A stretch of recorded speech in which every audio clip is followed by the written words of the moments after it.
జీవిత మజిలీలో అంతిమ సంస్కారం కూడా గౌరవప్రదంగా ఉండాలని కొత్తపేట ఎమ్మెల్యే బండారు సత్యానందరావు అన్నారు.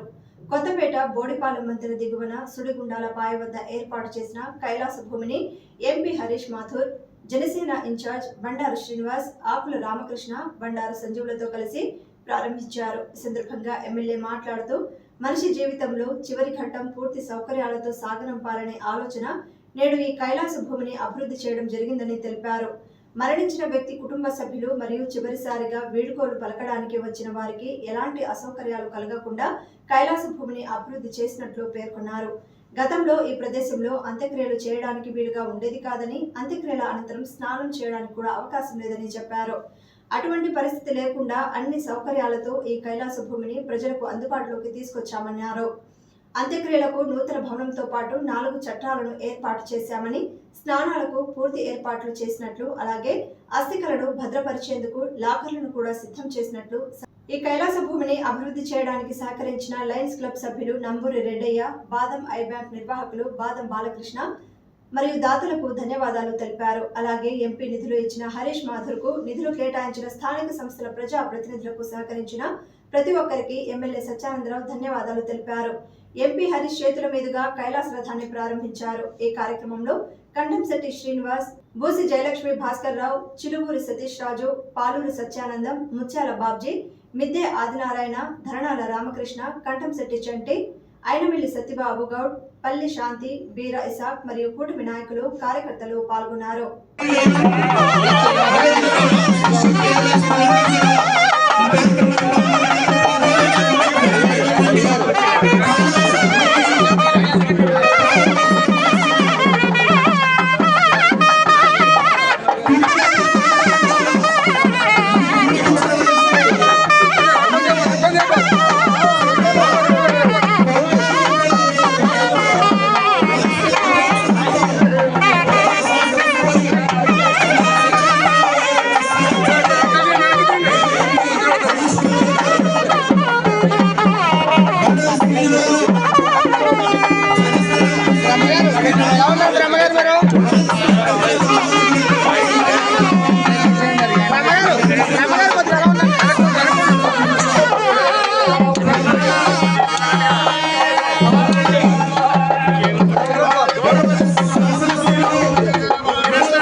మనం చేసే పుణ్య కార్యాలను బట్టి మనకి ఆయనకు మోక్షం ఇస్తారు.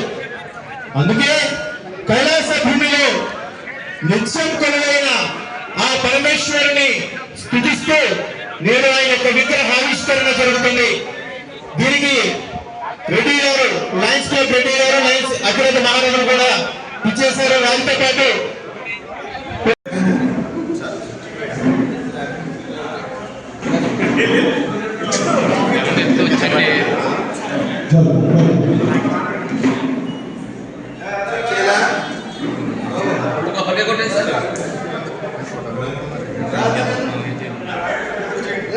Gracias.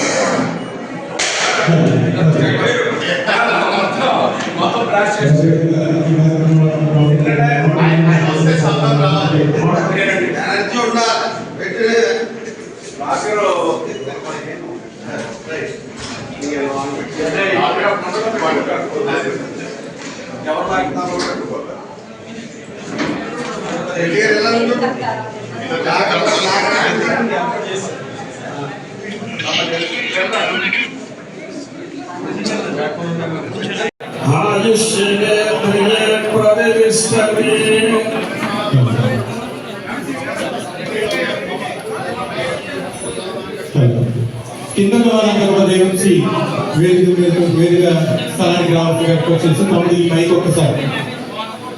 ధన్యవాదాలండి వేదాశ్రయించినందుకు. ఒక మంచి కార్యక్రమానికి శ్రీకారం 2012లో జరిగింది. లయన్స్ నంబూరు రెడ్డి గారి యొక్క సారథ్యంలో గౌరవ శాసనసభ్యులు బండారు సత్యానందరావు గారి యొక్క ప్రోత్సాహంతో 13 సంవత్సరాల తరువాత ఆ కళ నెరవేరింది. మరి దానిని ఒకసారి నెమర వేయవలసిందిగా లయన్స్ నంబూరు రెడ్డి గారిని రిక్వెస్ట్ చేస్తున్నా. అందుకే అధికారంలో గ్యాప్ రావడం వల్ల మళ్ళీ ఈ రోజు వారి చేతుల మీదగా ప్రారంభం అవుతుంది. ఎందుకంటే కైలాసభం పెడుతున్నారని తెలుసు కానీ ఇక్కడికి ఎప్పుడు వచ్చి చూడాల. ఏదో కైలాసభం కడుతున్నారు చిన్నది, ఏదో కైలాసభం అని ఒక ఆలోచనతో ఉండేవాళ్ళు తప్ప ఎంత అద్భుతంగా అంటే పూర్వం మేము వినేవాళ్ళం కైలాసభూమి అని చెప్పి రాజమండ్రిలో మన పట్టపగల వెంకట్రావు లయన్స్ క్లబ్ గారి సారథ్యంలో ఇంటూ ఉండేవారు. కానీ దాన్ని మైపరించే విధంగా కొత్తపేటలో అంటే కోనసీమలోనే అత్యద్భుతమైన కైలాసభూమి ఏదంటే ఇదే అనిపిస్తూ ఉంది. అంత అద్భుతంగా ఈరోజు దీన్ని నిర్మించడం జరిగింది. అది కూడా శాసనసభ్యులు సత్యానందరావు ఆ రోజు ప్రారంభించారు. ఈ రోజు మళ్ళీ వారి చేతులతోటే ఇక్కడ కార్యక్రమం అవుతుంది. నేను చూస్తే చాలా 2 ఎకరాల భూమి, ఏదో తక్కువ చిన్న స్థలంలో పెట్టి ఉంటారనుకున్నాను. ఇంత అద్భుతమైన బిల్డింగ్ ఇది రెసిడెన్షియల్ బిల్డింగ్ లా ఉన్నాయి, అక్కడ కైలాసభూమిలో లేదు. అంత అద్భుతంగా నిర్మించడం శాసనసభ్యులకే సాధ్యం తెలియజేస్తూ, అలాగే దానికి సహకరించిన రెడ్డి గారు కానీ కంటశెట్టి మన శ్రీని కూడా పాపం వాళ్ళంతా కృషి కూడా చేసినట్టున్నారు. వారికి దీనందరికీ సహకారం అందించిన దాతలందరికీ ప్రత్యేక ధన్యవాదాలు తెలియజేస్తూ, సమయాభావం ఉంది, పెద్దలు వారి సూచనలు ఇస్తారు కాబట్టి మీ అందరికీ మరొకసారి నా ధన్యవాదాలు తెలియజేసుకుంటూ సెలవు తీసుకుంటాను. Thank you sir. కాపు కళ్యాణ మండపం కట్టాలి. అదే సంవత్సరంలో 2 ప్రారంభించాను. కాపు కళ్యాణ మండపం నేను ఓడిపోయిన 2014లో 16లో పూర్తి చేయగలిగాం. 16 నవంబర్ 6న దాన్ని ప్రారంభించడం జరిగింది. ఫిబ్రవరి నుంచి కాపు కళ్యాణంలో 2017 నుంచి సేవలు అందించింది. 2017 నుంచి. కానీ దీనికి ఆలస్యమైంది. కారణం 10 సంవత్సరాలు నేను వెనకబడ్డాను. 10 సంవత్సరాలు రాజకీయ అధికారానికి దూరంగా ఉండడం, చొరవ చూపలేని పరిస్థితి. రెడ్డి గారు వీళ్ళంతా కూడా ఇంకా బాగా చేయాలి, మొత్తం అనుకున్న తర్వాత పూర్తి చేయాలని అన్ని చేసామని మనం ఎప్పటికప్పుడు గత ప్రభుత్వంలో కూడా పాత ప్రభుత్వంలో కూడా చేసేమని అన్నాను. ముందు ప్రజలకు అందేవాలి, ఇబ్బందులు పడుతున్నారు, ఇచ్చేసేయండి మా అన్నాడు. కానీ ఆయన అలా కాదండి, అది మీ చేతుల మీద అవ్వాలి, దానికోసం నేను ఎదురు చూస్తానని నేను ఇంకా పనులు చేసుకుంటే వెళ్తానని చెప్పిన వ్యక్తి రెడ్డి గారు. మీ చేతుల మీద ప్రారంభించాలని ఆయన నేను 3 ఏళ్ళ నుంచి ఒత్తిడి చేస్తున్నాను. మొదలెట్టండి.